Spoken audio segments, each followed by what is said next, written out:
Keith Urban is on stage for his first show since Nicole Kidman filed for divorce. Golden couple had separated after 19 years of marriage. Through a lot together. We've got a timeline for it now, and the time is now. At 58, Nicole Kidman has finally broken her silence. What she reveals about Keith Urban is something no one saw coming. For years, fans admired their picture-perfect marriage, believing it was built on nothing but love, trust, and stability. But behind the glamorous red carpets and glowing interviews, there were truths Nicole chose to keep hidden until now. In this video, she opens up in a way she never has before, revealing the reality of their relationship and the one thing she wants the world to finally understand. Stay with me, because what she shares may change everything we thought we knew about them. Before we come to the main topic of the video, let's learn from the early life. Nicole was born in Honolulu in 1967 to Australian parents far from home. When the family returned to Sydney, her childhood unfolded in a household shaped by discipline, expectation, and quiet ambition. But the girl who would one day command red carpets was once painfully shy, so nervous she flushed red whenever a teacher called her name. Still, behind that timid exterior lived a restless imagination. Ballet became her escape, then drama classes, and finally youth theater, where she could pour out all the emotions she never dared to voice. By her teenage years, Australia's growing film scene offered her a doorway out of her shell. She stepped through it with surprising certainty, earning early roles that hinted at a brighter future. In 1983, BMX Bandits made her instantly recognizable. But even then, directors saw something deeper, a raw emotional intensity that suggested she was meant for far more than youthful adventure stories. By the late 1980s, Hollywood had opened its doors to her, and with that new chapter came Tom Cruise, her first great love and eventually her first deep sorrow. They married in 1990, becoming a dazzling, overexposed power couple. Yet behind the glamour, their life together carried an undercurrent of strain. Scientology, central to Tom's world, created a quiet but heavy divide. When their marriage collapsed in 2001, Nicole didn't just lose a partner. She found herself drifting painfully away from their adopted children, Isabella and Connor. Those close to her later spoke of how devastating it was, as if motherhood had been pulled from her hands. For someone who had always yearned for a steady, loving family, the loss left a permanent bruise. Perhaps that is why, when she eventually crossed paths with Keith Urban, she clung so fiercely to the possibility of rebuilding the home she once dreamed of. Keith Urban, restless musician and wounded romantic, was born in 1967 in the small town of Whangarei, New Zealand, before his family settled in Queensland. Even as a boy, he carried a certain storm inside him, a mix of rebellion and vulnerability. His father, Bob, ran a humble convenience store but nursed a deep love for country music, a sound far removed from Australia's suburban culture at the time. He handed Keith a guitar almost before the boy knew what to do with it, and by 6, Keith was already performing for crowds. Country music, with its aching stories of loss and hope, became his language long before he found the words for his own emotions. Yet talent didn't shield him from turmoil. His childhood was reportedly touched by financial strain and tension, an environment that may have planted the seeds of a lifelong search for safety and belonging. As a teenager, he played wherever he could: bars, talent shows, small-town stages, shaping not just his voice but the persona of the brooding outsider with a rock-tinged edge. School felt pointless. Music was the only pathway he trusted. But with the dream came the shadows. By his 20s, addiction had begun sinking its claws into him. Success didn't quiet the chaos, it intensified it. When he moved to Nashville in the early 90s, he arrived hungry and unsteady. Years of grinding eventually paid off when his 1999 US debut album shot him into stardom. Suddenly, he was country music's new golden boy: messy hair, sharp guitar skills, and a voice that felt like a confession. Behind that shine, though, was a man terrified of losing control, slipping in and out of rehab as fame surged around him. By the time he crossed paths with Nicole in 2005, both were carrying invisible wounds. Nicole was rising from the ashes of her marriage, newly crowned with an Oscar, yet still yearning for the warmth of a real family. Keith was living his dream but haunted by addiction and the fear that it could all crumble. On the surface, they came from opposite universes: Hollywood refinement and Nashville grit. Still, beneath it all, they recognized in each other the same fragile longing. Two people battered by life, standing at the brink of reinvention, quietly hoping they'd finally found someone who understood the weight they carried. Their meeting in 2005 was marketed as a cinematic fairy tale. Two Australians born the same year, celebrated around the world, finally colliding as if destiny had arranged the timing. The headlines made it look magical, but the truth was far more human. It wasn't fate as much as two bruised hearts searching for someone who might understand their fractures. They first crossed paths at the G'day USA Gala in Los Angeles, a night meant to honor Australians thriving in Hollywood. Nicole arrived polished and composed, carrying the quiet ache of a brutal divorce, yet strengthened by an Oscar and a career reborn. Keith walked in as Nashville's newest sensation, a man whose songs were charting everywhere, but whose inner life was still trembling from addiction and uncertainty. When they were introduced, Nicole later admitted she wasn't sure he even noticed her. He was courteous, almost distant. They traded numbers, but months passed without a single call. She would later confess that his silence nearly closed the door on what would become their most defining love. But when he finally reached out, the shift was immediate. Their connection deepened fast. By May, they were seen together, and by year's end, she was openly calling him the man who swept her off her feet. After years of feeling watched and controlled, Keith's raw sincerity felt like a breath of fresh air after a suffocating experience. To him, Nicole was grace, grounding, and the kind of steady warmth he had rarely known. By November, their relationship was no longer a rumor, but a reality. They walked the red carpet side by side, effortlessly magnetic. The world loved the image. Two Australian stars far from home, somehow finding each other in the chaos of American fame. It felt like a dream, but it was also the beginning of a much more complicated journey. In June 2006, barely a year after they began seeing each other, Nicole and Keith married in a candlelit ceremony at a small chapel on Sydney's Manly Peninsula. She wore a soft, romantic Balenciaga gown, and he, with his long hair and guitar-strapped soul, looked like a wandering poet finally finding home. The guest list sparkled, yet the moment felt strangely private. Nicole reportedly walked down the aisle fighting tears, and later Keith sang for her as if the rest of the world had disappeared. To outsiders, it looked like two wounded lives finally stitching themselves back together. But reality arrived quickly. Just 4 months into their marriage, Keith admitted himself to rehab after a relapse, shattering the illusion of a blissful beginning. Nicole, still sending out thank you notes from the wedding, suddenly found herself facing a crisis she thought she had left in her past. The tabloids framed him as unstable and her as naive. For Keith, the setback was deeply shameful. He had promised himself he'd be stronger for her. Yet she stayed quietly, steadfastly. She visited him, shielded him, refused to abandon him the way life had once abandoned her. Later, he would say she saved him. But those close to the couple knew it was more complex. Nicole had lost the chance to mend her first marriage, and now she was determined not to lose another. Her loyalty became the spine of their early years together, both a strength and a weight neither of them fully understood at the time. Despite their rocky beginning, Nicole and Keith soon shaped a public image of steady, lasting love. She continued moving between sweeping epics and intimate dramas, while he rose to the top of country music, collecting Grammys and playing to sold-out arenas. In interviews, she spoke of him as the man who revived her spirit. He often thanked her through tears during award speeches. But away from cameras, life was less effortless.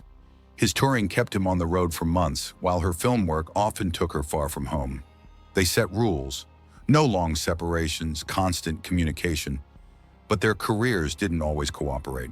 Nicole, still carrying the ache of losing daily life with Isabella and Connor, held tightly to her idea of family. When their daughters, Sunday Rose and Faith Margaret, arrived in 2008 and 2010, she embraced motherhood fiercely. Keith loved his children, yet the pull of the stage and the chaos of constant travel created strain. Still, the couple projected unity to the world. They appeared to be the rare example of love thriving under fame. Airport photos of Nicole holding their girls, while Keith followed with bags, reinforced the story of a family determined to stay together, no matter the distance in between. Over time, the perfect image began to strain under the weight of real life. Keith's ongoing fight for sobriety never fully loosened its grip, and Nicole's yearning for stability sometimes slipped into a need for control. Friends whispered that their emotional rhythms were never quite in sync. Still, the couple pressed forward, determined to protect the fairy tale the world believed in. Their relationship had always moved fast, falling in love, marrying within a year, confronting rehab almost immediately. That breathless pace left little room for the quieter work of building a foundation. For nearly 20 years, they managed to present themselves as the reformed musician and his devoted anchor. But the whirlwind that brought them together also carried the seeds of eventual heartbreak. Their romance had always existed in a delicate space between hope and performance.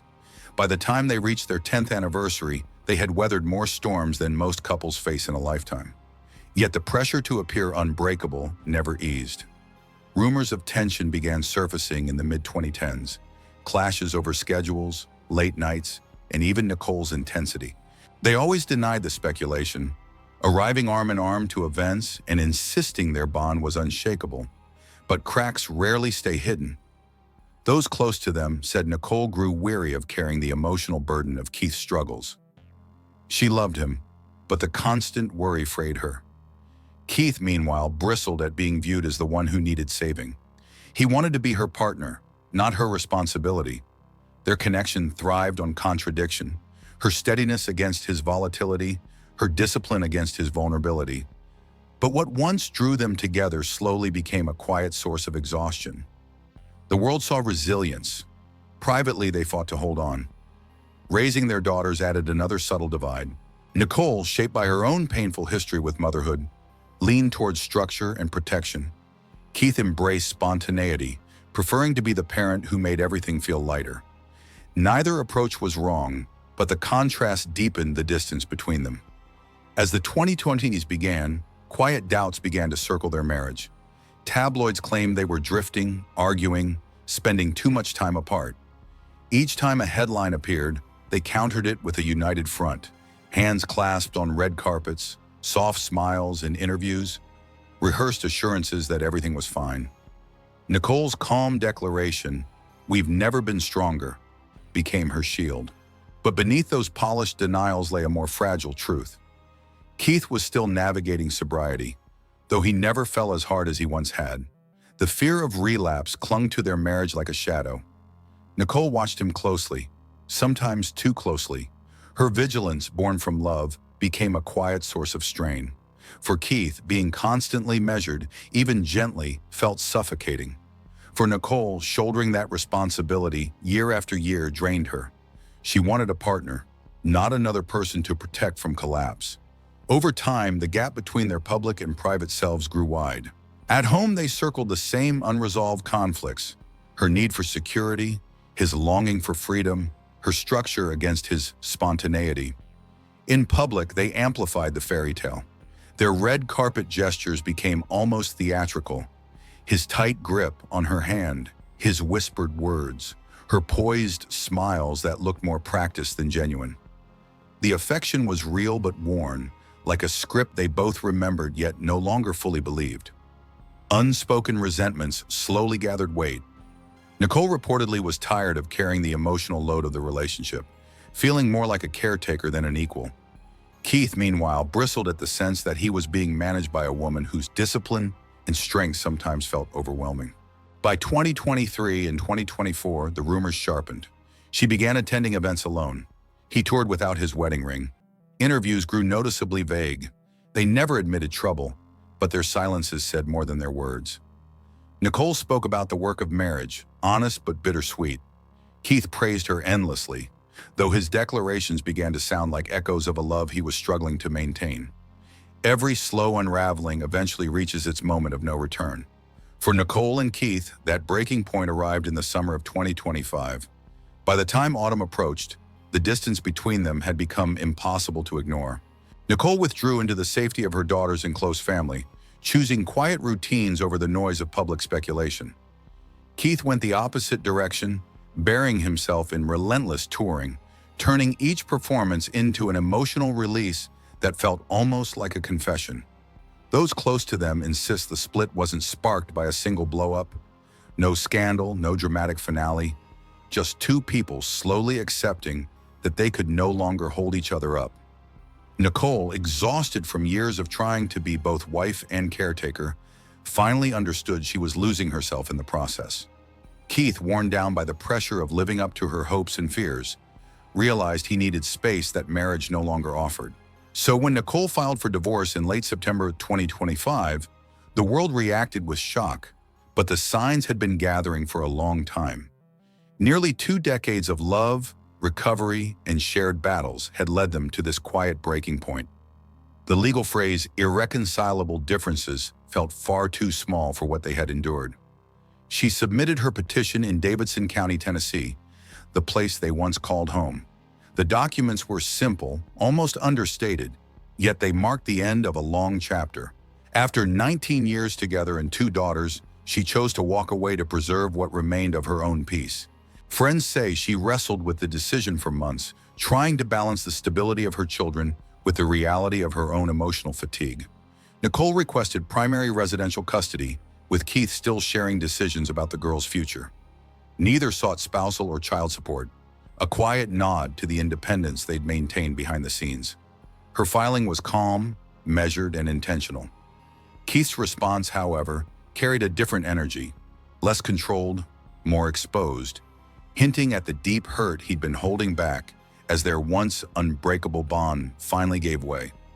Within days of the divorce becoming public, Keith stepped out without his wedding ring, a silent announcement that spoke louder than any statement. But it was his return to the stage in Pennsylvania that truly revealed the emotional earthquake beneath the surface. What should have been just another stop on his tour became something far more vulnerable. A night where he let the audience witness the unraveling of a nearly 20-year love story.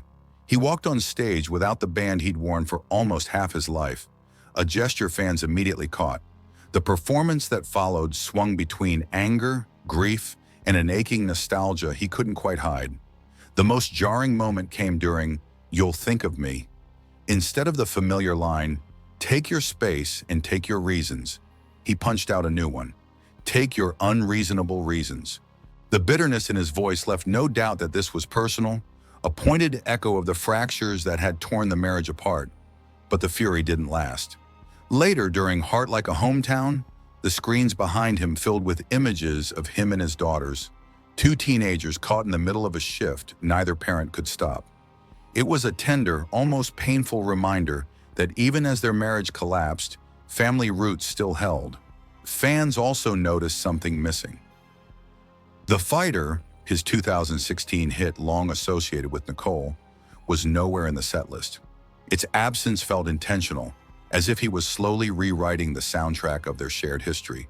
Between songs, he drifted back into memories of his childhood, how his parents pushed him to chase music, how the dream began long before fame or heartbreak.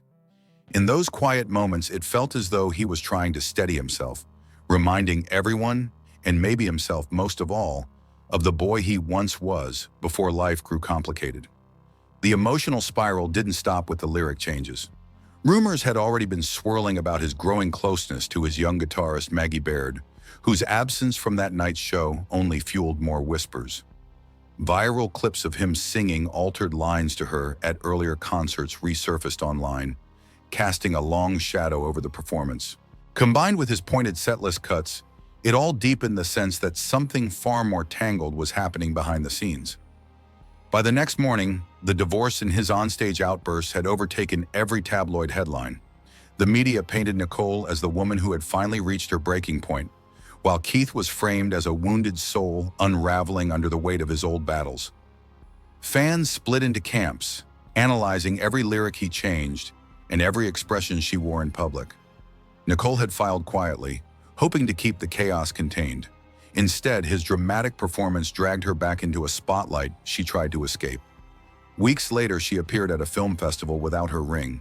She was graceful, controlled, but there was a softness in her eyes that hinted at how deeply the moment hurt. For her, the heart of it all was family. Losing daily closeness with Isabella and Connor after her marriage to Tom Cruise had left scars she never fully spoke of. She refused to let history repeat itself. The filings made her intentions unmistakable. Sunday and Faith would primarily live with her, giving them steadiness amid the upheaval. Keith agreed, not out of indifference, but because his touring life made consistency nearly impossible.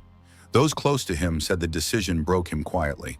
He adores his girls, but love couldn't undo practicality. In the weeks that followed, Nicole retreated into the safety of motherhood and work. Paparazzi captured her in Nashville, holding her daughters close, her expression calm yet protective, survival through focus. Keith, meanwhile, sought refuge where he always had, the stage. His concerts became emotional exorcisms, part spectacle and part confession. Fans describe moments where he openly wept mid-song, the heartbreak unmistakable. His vulnerability drew the crowd closer, but it also revealed the painful truth of why Nicole chose to finally let go.